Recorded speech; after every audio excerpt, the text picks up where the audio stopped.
Ay, dice arriba. ¡Ah! Live en Facebook. Excelente.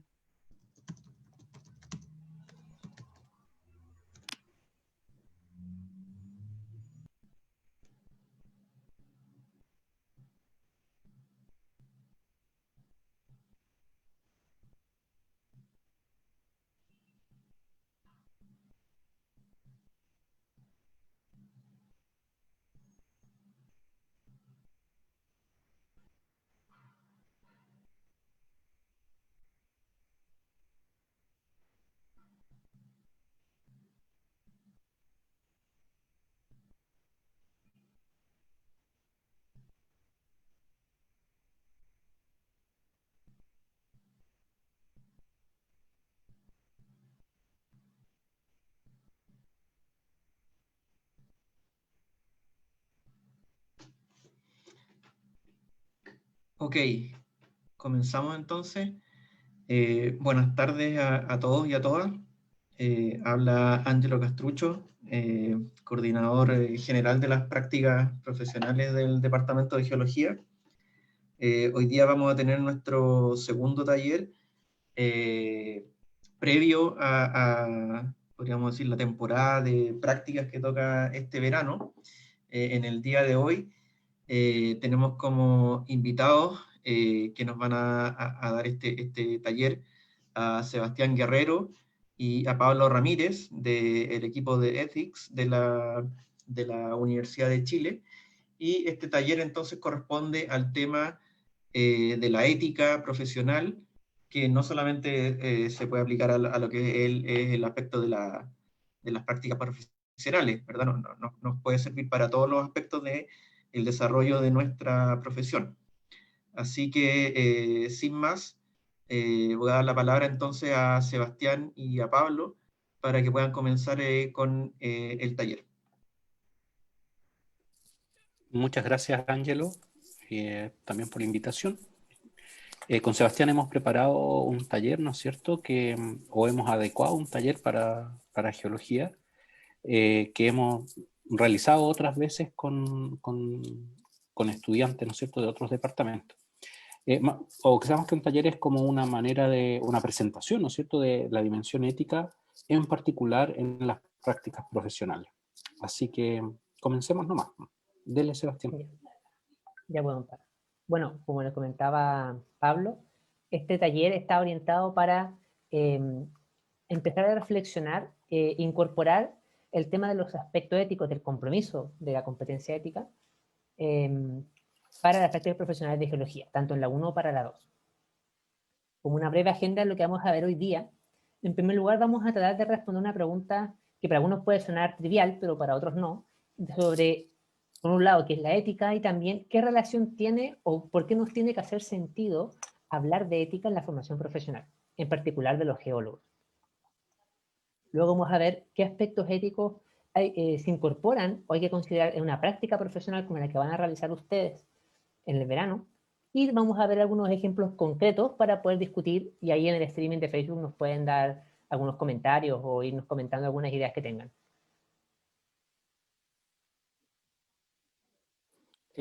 Bien, sobre la ética y la formación profesional, entonces vamos a partir. La siguiente, por favor.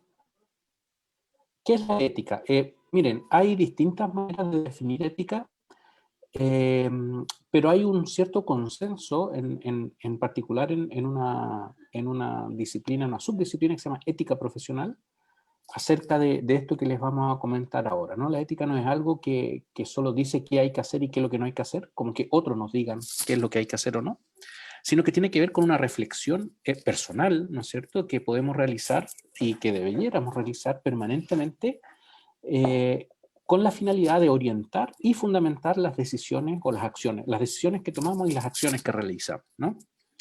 En la vida en general, pero en la vida profesional siempre nos enfrentamos a situaciones donde a veces no hay claridad respecto de qué es mejor hacer, y además se nos exige muchas veces por parte de los otros, la sociedad, el mandante, los jefes, las personas con las que convivimos, etcétera, se nos exige justificar por qué preferimos una cosa u otra. Y un profesional o una profesional en el mundo de hoy tiene que tener la capacidad de eso, ¿no? De justificar, de fundamentar por qué está tomando una decisión ante la cual hay alguna duda o en la cual hay algún dilema.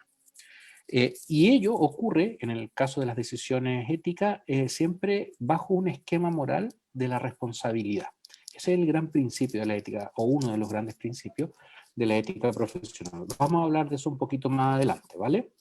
La siguiente.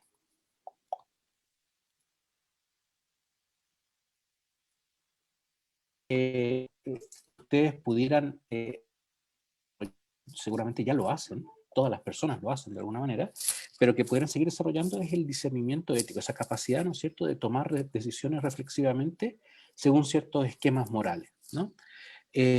Algunas cosas aquí que es importante aclarar brevemente, ¿no? Cuando definimos el discernimiento ético como capacidad, estamos diciendo que se adquiere, no que se nace con ella. Entonces no es que hay gente en el ámbito de la ética profesional, en lo que respecta a la ética profesional, que es buena o mala por naturaleza, sino que uno aprende buenas prácticas y bueno, uno también puede aprender malas prácticas, ¿no? Y por lo tanto, la capacidad de tomar decisiones es algo que podemos, éticamente, es algo que podemos adquirir, aprender, ¿no? La segunda idea importante acá, o la segunda palabra importante, es la noción de decisión, ¿no es cierto?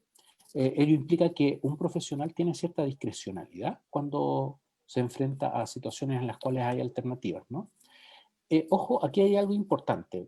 Voy a hacer un poco una caricatura. Si alguien les dice, por favor, firma un informe falso, porque nosotros lo que queremos es estafar al cliente que nos contrató, no se requiere de un discernimiento ético o un proceso para decir, ¿sabe qué? Eso no hay que hacerlo. Eso está mal. Es como bien básico de la convivencia, ¿no? No estafar a los demás, o no mentir intencionadamente o perjudicar a alguien. Por supuesto que eso no hay que hacerlo. Pero no necesitan a un profesor que les explique eso, ¿no? Esas cosas, esas nociones ya las adquirimos en nuestras casas, en la crianza. El problema de las decisiones profesionales donde están involucrados aspectos éticos es que no siempre está claro qué es mejor.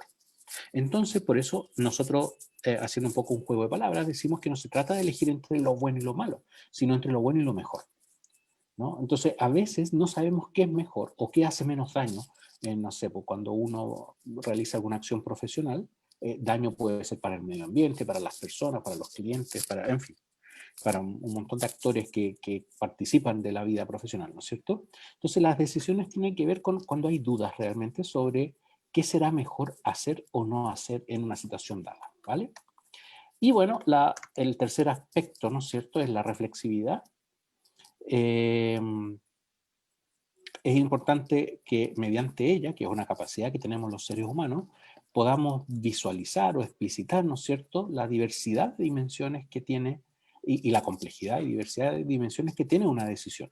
El discernimiento ético trabaja eso también. Entonces, la idea con lo que vamos a hacer y con los tips que vamos a dar hacia el final es crecer en este aspecto, ¿no?, del discernimiento ético. La siguiente, por favor.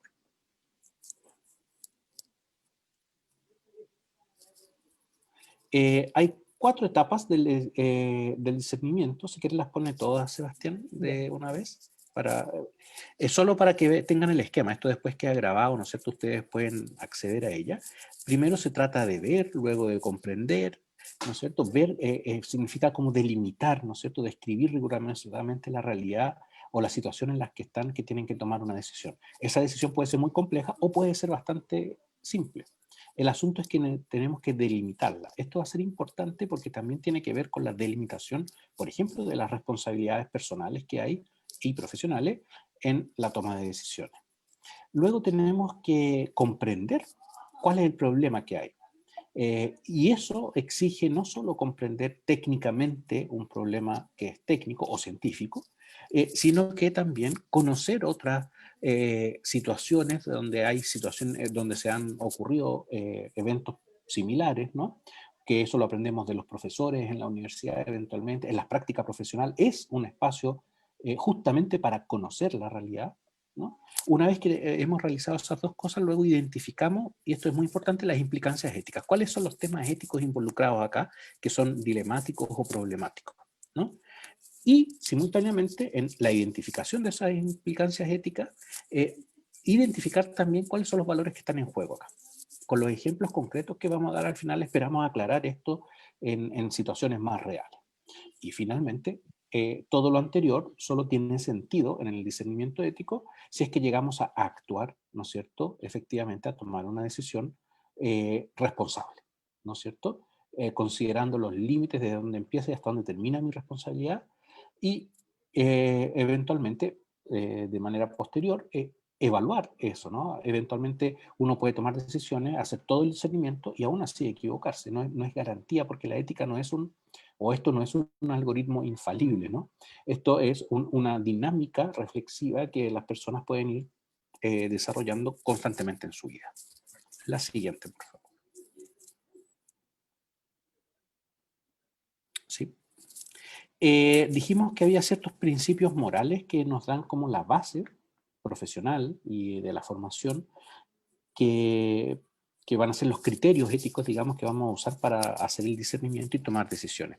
Nosotros tenemos referentes bien claros. El primero, nos gusta poner acá y explicitar, nosotros pertenecemos a la Universidad de Chile y la Universidad de Chile tiene un ideario, ¿no? Tiene una misión, tiene una visión, y aquí destacamos, como pueden ver ahí, algunas expresiones que son importantes en lo que respecta a la ética. O sea, un profesional o una profesional de la Universidad de Chile, ¿no es cierto?, debe tener un cierto grado de conciencia social, un cierto grado de capacidad crítica y ser éticamente responsable. Ahí aparece la responsabilidad como principio rector de la ética, ¿no es cierto?, en un contexto de atender finalmente las necesidades y los problemas que tenemos como nación, ¿no? Y bueno, hay otros valores ahí importantes como el desarrollo integral, equilibrado y sostenible del país en un marco que tiene que ver con un marco más bien político, de convivencia social y política, que es el bien común. Es decir, que todas las personas, independiente del lugar que ocupen en la sociedad, pero en particular los y las profesionales, tienen como una vocación al bien común. Eso no significa trabajar en el sector público, no nos confundamos, significa que todas las acciones que realicemos, en este caso las acciones profesionales, deben enmarcarse, ¿no?, en ese gran marco que es la convivencia social, política, democrática. La siguiente, por favor. Tenemos otros 3 referentes que solo los queremos nombrar acá, no vamos a profundizar en ellos, pero los dejamos invitados para que los conozcan y algunos de ellos sí los van a tener que leer para su práctica, ¿no es cierto? Primero, hay un código de ética en nuestra escuela, en nuestra facultad, perdón, y que está ahí colgado en la página web, ahí está el enlace, después lo pueden pinchar, pero en la página de la escuela está. Y habla, ¿no es cierto? Y esto sí me gustaría leerlo, dice literalmente en el título 2b, que la integridad buscada en la formación se expresa en la capacidad de, primero, reconocer las propias potencialidades y limitaciones. Ahí hay una dimensión ética, o sea, el reconocimiento de lo que puedo y no puedo hacer, así como en el compromiso autónomo con la propia formación y el trato respetuoso con pares, profesores, personal de colaboración y todos aquellos que forman parte del quehacer universitario. Y esto marca las relaciones, ¿no?, que establecemos con los demás en el marco del respeto y la tolerancia y la pluralidad democrática. Este es un referente como local de nuestra facultad. Pero, la siguiente por favor, también tenemos referentes que ya tienen que ver con la vida profesional y son 2 principalmente. Uno es el Código de Ética que está al lado derecho ahí del Colegio de Geólogos de Chile, asociación gremial. Ustedes lo pueden googlear y encontrar. Bueno, aquí esta es una imagen solo de la primera página, ¿no? Ustedes lo pueden leer entero. Aquí no solo están las normas generales, sino que tratan la especificidad de los valores importantes y de los criterios que van a tener que tener presente, no solo en su práctica profesional, sino que en toda la vida profesional posterior, ¿no? Y por lo pronto en la práctica profesional. Y el segundo referente, que es más reciente, es más nuevo y es bien importante tenerlo a la vista porque hay un código internacional de geoética, o sea, pensado desde la geología o la ciencia de la Tierra, digamos, principalmente la geología, la geofísica, ¿no es cierto?, la geografía, pensado desde ella y para ellas, para esas ciencias, ¿no? Está hecho esta es la declaración de la Ciudad de Cabo, ¿no es cierto?, de hace pocos años atrás, en la cual es muy breve, tiene un par de páginas, donde están principios, valores que van a enmarcar nuestra acción profesional, o debieran enmarcar nuestra acción profesional. Tanto el Código de Ética de la Escuela de Ingeniería, de la Facultad de Ciencias Físicas y Matemáticas, como el Código de Ética del Colegio de Geólogos de Chile y el Código Internacional de Geoética son letra muerta, porque si es que no hay una adhesión personal de cada profesional que ingresa al mundo profesional. Por lo tanto, requieren un compromiso de nuestra parte, ¿no? Es como la exigencia que nos pone la misma profesión, pero también el mundo y la realidad y la sociedad en que vivimos hoy día y las necesidades en las que nos encontramos, ¿no? Entonces les vamos a invitar, les vamos a hacer llegar después este material para que puedan leer esta declaración de la Ciudad de Cabo, que está ahí al lado izquierdo, como le digo, es muy breve, y el código de ética, que se lo pueden encontrar en la página web o en cualquier lado, pero se lo vamos a hacer llegar también. Adelante. Sebastián. Y ahora vamos a empezar a discutir algunos ejemplos concretos sobre la ética en la formación profesional, ¿ya? Y un poco para hablar del esquema que hemos decidido aquí presentar, lo hemos integrado bastante, de hecho, en la pauta de autoevaluación que ustedes mismos van a ver cuando terminen su práctica 1 y práctica 2, ¿ya? De hecho, está basado tanto en los indicadores de la competencia como también los criterios que tiene esta pauta. Así que va a ser algo que luego, si no es nada sorprendente. Entonces, hemos decidido querer empezar con, por ejemplo, el ítem de responsabilidad, que para las prácticas es algo bastante breve, que de hecho es una sola frase, que dice: cumple obligaciones y acuerdos respetando los compromisos adquiridos en sus actividades académicas. En este caso, la práctica es una actividad profesional, en ambiente profesional, pero nace de una actividad académica. De hecho, este aplica tanto para ambas prácticas. Pero eso concretamente, ¿qué significa? ¿Qué significa cumplir acuerdos u obligaciones? Y esto igual tiene que ver mucho con nuestro mundo contractual, que todo se hace en contratos mutuos que acordamos entre nosotros. Aquí pueden ver algunos ejemplos, ya que esos son los que sacamos de la pauta cuando la elaboramos junto con Sandra.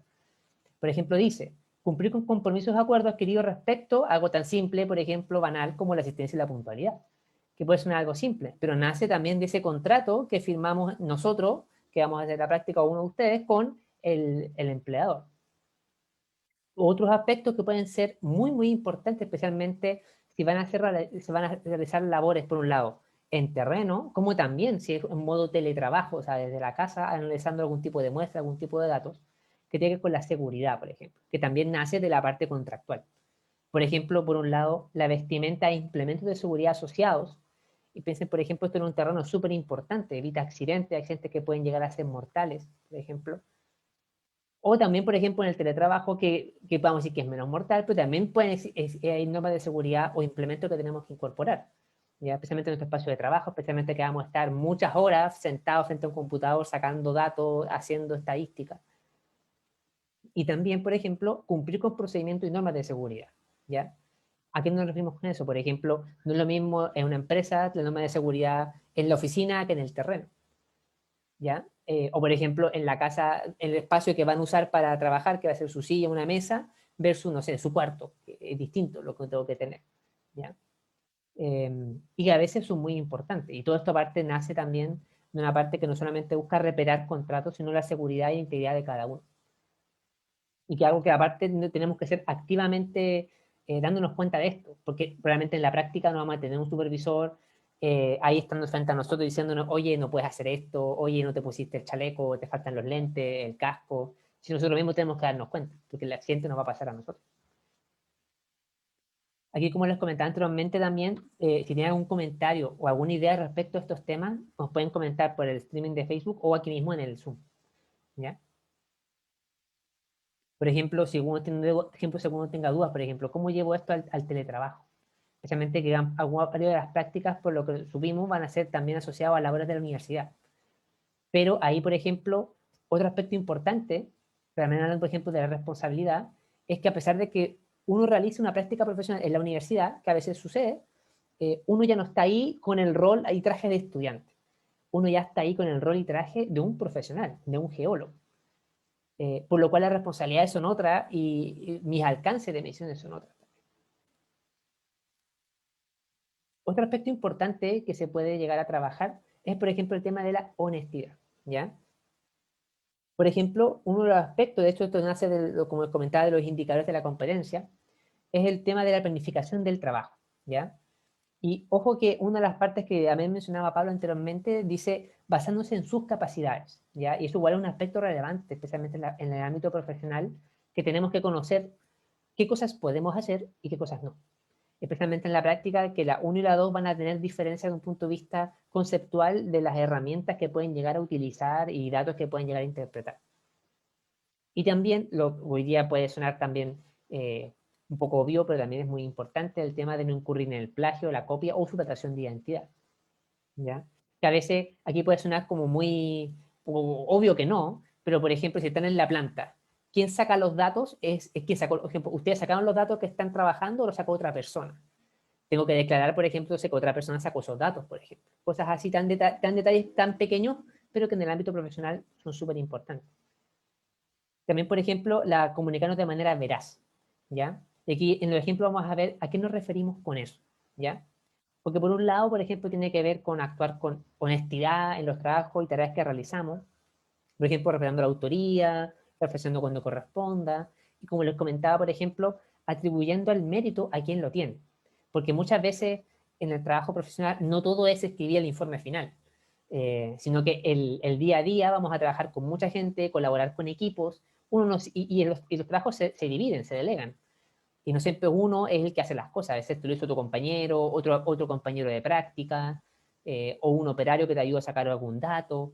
Todas esas cosas pequeñitas son importantes y hay que transparentar lo más que se pueda siempre. Como por ejemplo el tema de la transparencia en el desempeño de nuestras labores. Por ejemplo, poniendo a disposición de quien lo requiera toda la información que hemos utilizado. Y eso especialmente en empresas a veces son importantes porque ellos quieren que luego tú les pases toda la información que tú recopilaste, porque es muy probable que lo que tú investigaste luego continúe. Probablemente tomen esos datos y sigan sacando mejoras, hagan cambios en el proceso, que por ser verano no los pueden hacer ahí mismo, pero quizá en marzo, cuando ya retomen todos los trabajadores, van a implementar. ¿Ya? Entonces son cosas importantes que hay que dejar ahí disponibles. Y otro aspecto también importante, que es como la tercera parte, si no me equivoco, de la parte de la colaboración, es la parte, por ejemplo, del respeto, ¿ya? Que en este caso concreto tiene que ver con expresar de forma oral y escrita, por un lado, la aceptación de ideas y realidades distintas, sin discriminación a pares, funcionarios, cuerpo docente, promoviendo y valorando la diversidad e integración, ¿ya? En concreto, puede ser algo tan simple como en mi forma de actuar, por ejemplo, no expresar opiniones descalificadoras y discriminatorias acerca de diversas cualidades de las personas o ideas distintas a las suyas, ¿ya?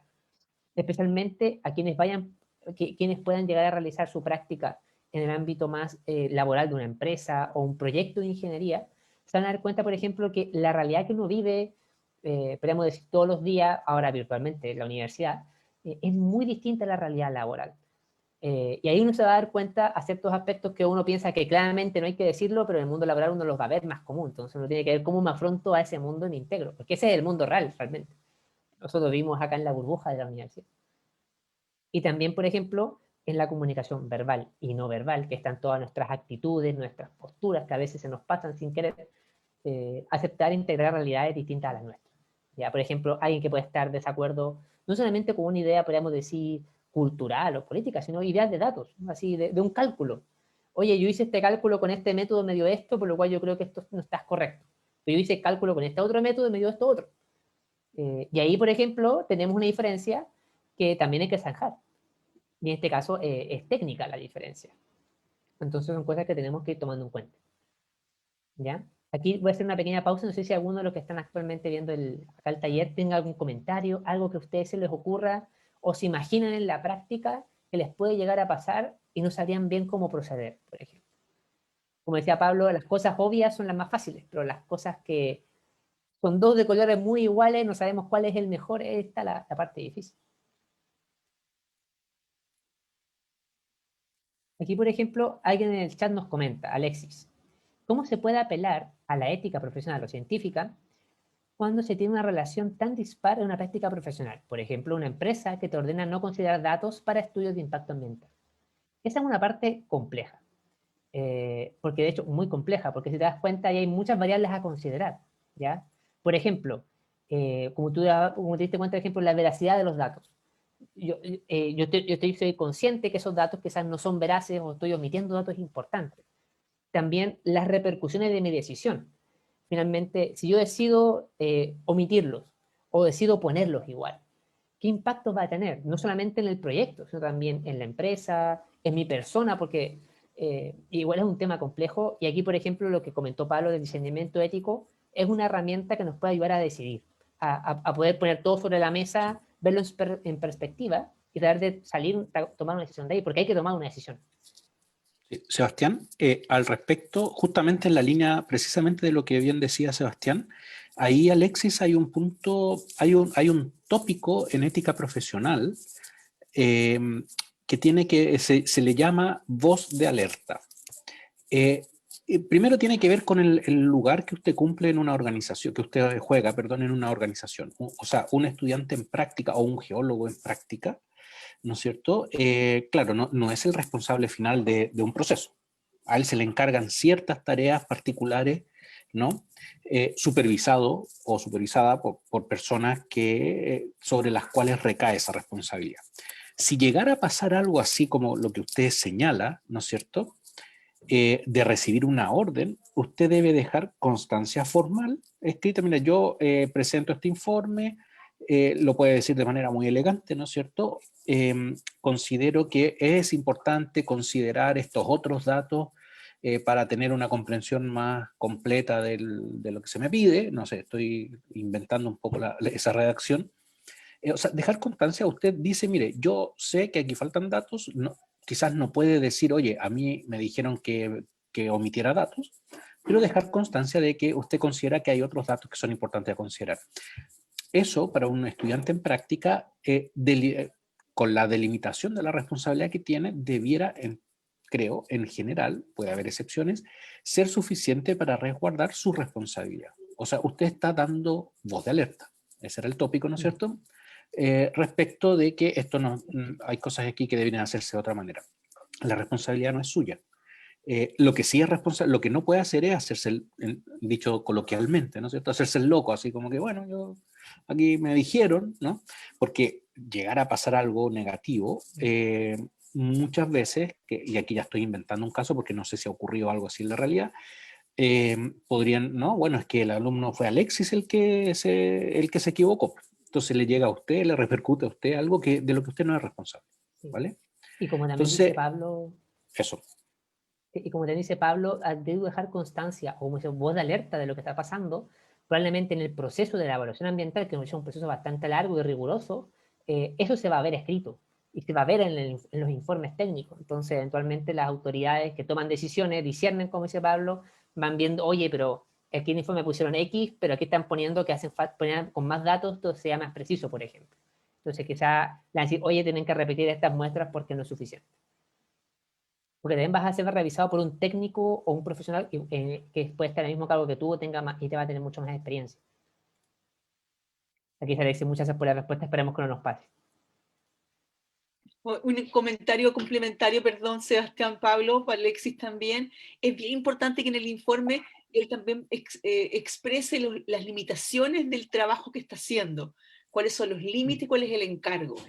Es como cuando uno hace un escrito jurídico y dice, considerando, dice esto, esto y esto, teniendo estos datos analizados, esta sería la única conclusión posible y estas son sus limitaciones. Entonces, también esta idea como del, no solamente advertir, que es una muy buena recomendación, sino que también que el propio informe considere sus propios límites en el fondo y que se informe explícitamente cuáles fueron los únicos datos analizados a partir de los cuales se logró una cierta conclusión. Y eso también deja como más claro con la idea de la transparencia de la información, de que no solamente tú estás entregando una información puntual, sino que además eres transparente en dejar disponible esa información para quien quiera revisarla. Entonces, yo estaría por ese lado también en el sentido que plantea Alex. Sí. Y también complementando lo que dice Sandra, por ejemplo, ahí es súper importante, especialmente ustedes que van a tomar muestras, datos, es que uno muchas veces toma supuestos al momento de tomar datos y tomar cálculos. No es totalmente exacto lo que uno quisiera, uno nunca toma datos 100% exactos. Uno puede tomar infinitas muestras, por ejemplo. Y como dice Sandra, mis cálculos y mi información está limitada y tengo que reconocer, oye, mi cálculo llega a este porcentaje de error y este porcentaje de realidad, porque esto es lo que yo puedo realmente sacar a calcular. Y le va a pasar, le va a pasar muy seguido. No sé si habrá otro comentario o consulta.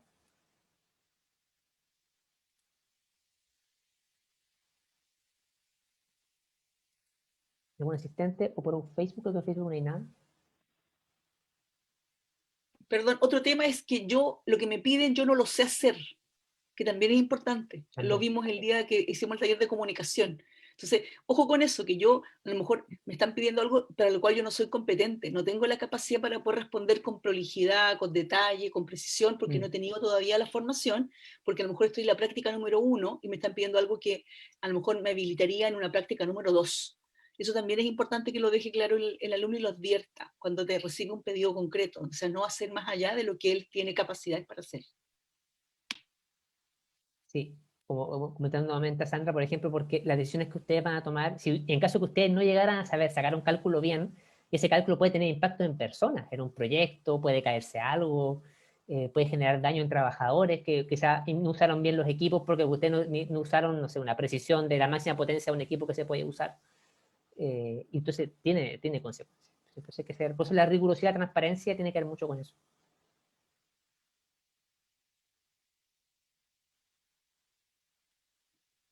Y como comentario también adicional, como les comentaba anteriormente, muchas veces todas estas actitudes, aparte, tienen que hacer nosotros mismos, o sea, como de forma activa.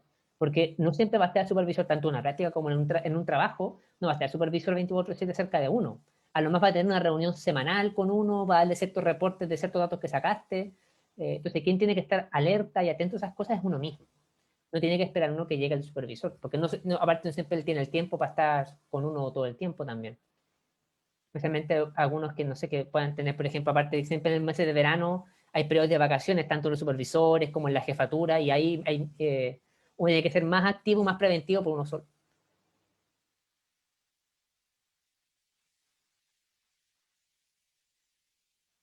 ¿Llega más consultas, dudas?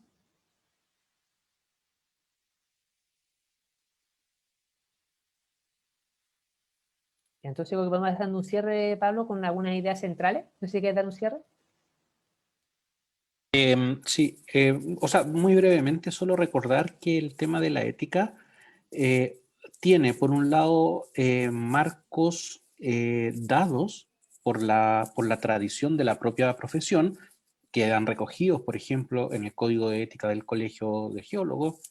Tiene marcos dados así claros a nivel ya más global en la Declaración sobre Geoética, los principios de la geoética. Entonces, eso ya son como cosas que debiéramos asumir en nuestra vida profesional como propia. Así como un geólogo o una geóloga sabe estudiar un terreno con ciertos fines, así también, y eso es parte de su competencia profesional, así también tiene marcos referenciales valóricos, éticos claros. Es parte de su identidad profesional y de su ser profesional. Entonces, por un lado, hay referentes que están dados en los códigos de ética, en los principios de la geoética, recomendaciones, etcétera. Pero nada de eso sirve si es que no hay una adhesión seria, madura y responsable por parte de cada profesional. O sea, es importante que cada uno se comprometa con ese estándar de ejercicio profesional. Eso es importante no solo para la profesión, sino también es importante para uno mismo. No solo porque nos conviene, en términos así utilitaristas, sino que porque los problemas por los que atravesamos hoy en día como sociedad, como planeta, exigen un estándar así, exigen una alta estándar de conducta, de compromiso con la verdad, con la honestidad, con la responsabilidad, con la transparencia en el uso de los datos, con el cuidado del medio ambiente y una larga lista, ¿no? O sea, no quisiera agotar ahí las cosas. Entonces es muy importante considerar eso, ¿no? Referentes externos a uno mismo, la formación que lo da la universidad, la misión de la Chile, el código de ética de nuestra facultad, código de ética del Colegio de Ingenieros, principios de la geoética y el compromiso y disposición personal para hacer un discernimiento cada vez que se lo requiera. ¿Hay algunas preguntas acá, Sebastián? Sí, hay unas preguntas que algunos pusieron más adelante. Uno de Tommy que dice, reinteresante que se tenga esos principios de geoética del Colegio de Geólogos. Primera vez que veo el documento después de varios años de estudiar. Bueno, como aquí dice Pablo muchas veces, por eso la decisión es tan importante, porque muchas veces las normas están disponibles, pero uno no es el que llega a las normas, o a veces no se nos dice a tiempo prudente, las normas están y podemos leerlas y tenerlas como referente. Sí, y lo que dice Rodrigo Espinosa, ¿no? Sí. Dice, ¿cómo se aborda el tema del salario? Puede ocurrir que en una oferta de práctica se soliciten trabajos y luego no se remuneren de manera adecuada. Se normaliza el tema, pero me queda la duda sobre cómo abordarlo como estudiantes, ya que muchas veces los empleadores asumen que les están haciendo a los practicantes un favor cuando estos pueden realizar un verdadero aporte a la empresa. Sí, hay un tema ahí sensible, Rodrigo.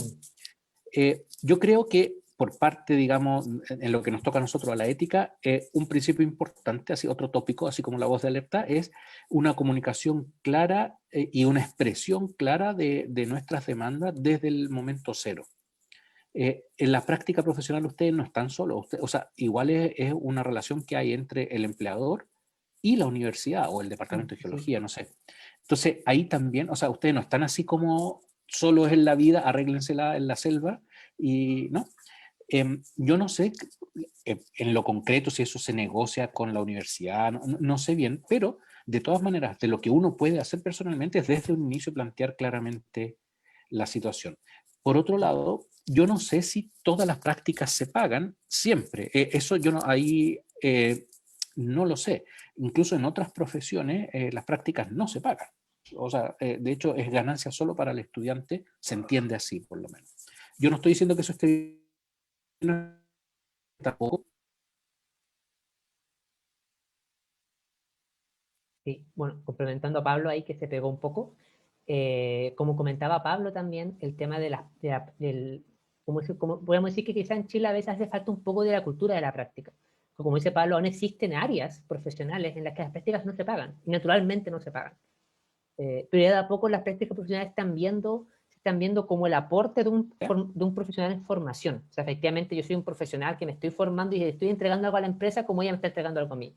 Y eso requiere cierta remuneración. De hecho, a veces en las empresas más grandes o empresas como que están de afuera y trabajan acá en Chile, tienen ciertas reglas de prácticas más claras, más con convenios más claros, con temas de seguridad, mucho más clarificado. Pero efectivamente es algo que está al debe y usted, como dice Pablo, tampoco están solos. O sea, el Departamento de Geología es que lo respalda también y es un tercero en el juego de la práctica, en la actividad de la práctica. Y también pueden recurrir a ello en caso que puedan sentir que se les está sobreexigiendo o va más allá de sus limitaciones.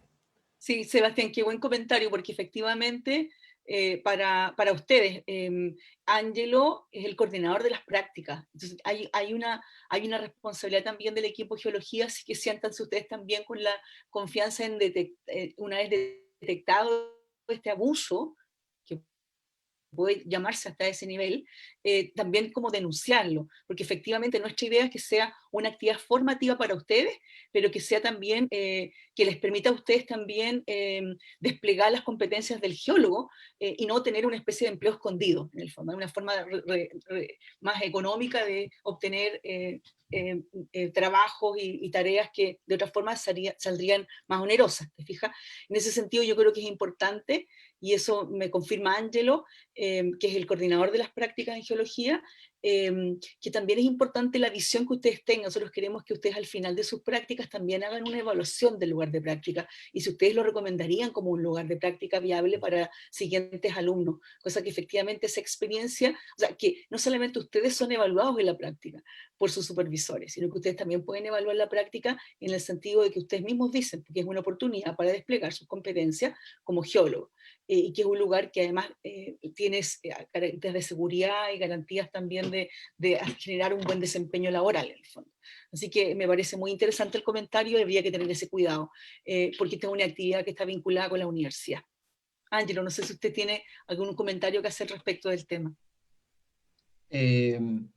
Claro, yo creo que eso que mencionaste al final es importante del feedback que puede haber en los comentarios para nosotros tener, porque una cosa también que es cierta es que las realidades de las distintas empresas o instituciones es muy variable.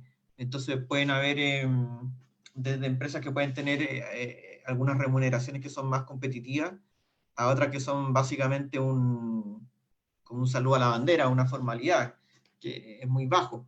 Entonces, claro, muchas veces puede pasar de todo, puede ser simplemente que no haya recursos ¿cómo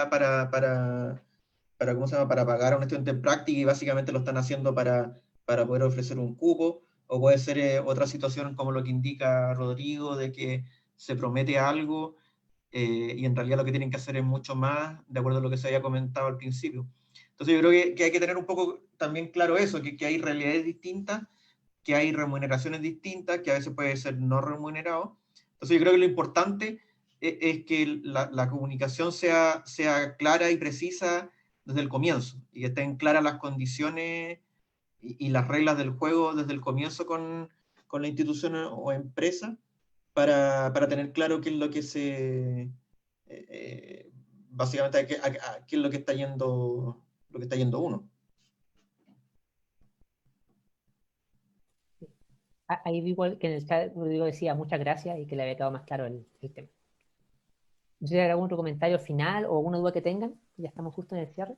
Perdón, Pablo, Sebastián, me gustaría, que, así como lo hicimos el día miércoles en el taller de comunicación, también en este caso hablar de esta condición en este verano que probablemente nos va a tocar, que muchos de los alumnos en práctica hagan sus prácticas dentro de instituciones o de departamentos o de equipos dentro de la misma universidad, ¿ya? Si bien es cierto, puede que sea dentro de la misma universidad, el rol que ellos van a jugar es un rol de practicante, no es un rol de alumno. Por lo tanto, no es que él esté con su profesor, así como lo hacía en un curso, de que llegaba, no sé, pues el tema de las licencias de horario, las licencias de... Todas esas licencias que uno puede tomarse como alumno.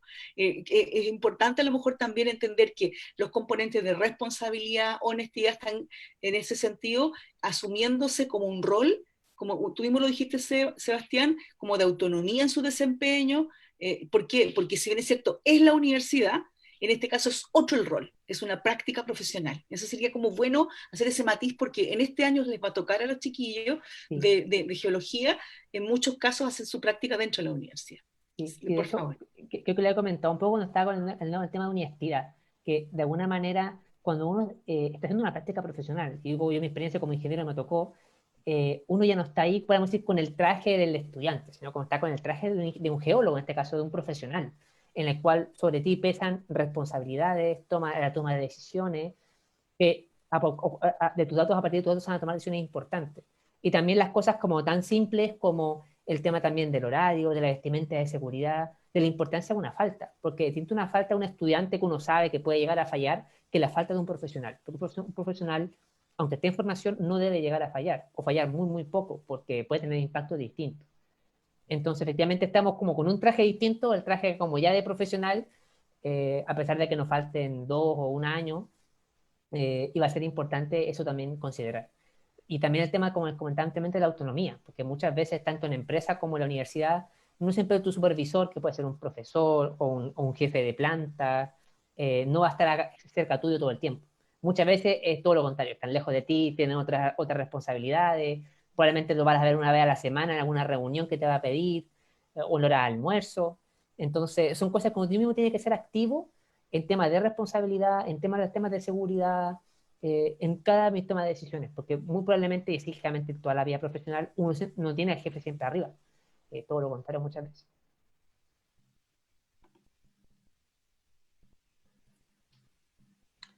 Ok, vamos cerrando entonces. Bueno, quería agradecer nuevamente a Sebastián y a Pablo por su charla, por realizar este taller. Recordar también que esta charla y las otras que se han realizado van a quedar disponibles en el canal de YouTube que tiene el Departamento de Geología de la Universidad de Chile, para que la puedan ver tanto los que participaron como los que por una u otra razón no pudieron asistir en el día de hoy. Así que muchas gracias, Sebastián y Pablo, por su disposición y su ayuda. Así que eso, estaríamos terminando entonces este taller, y muchas gracias a todos por participar. Hasta luego a todos, muchas gracias. Gracias a ustedes, que le vaya muy bien.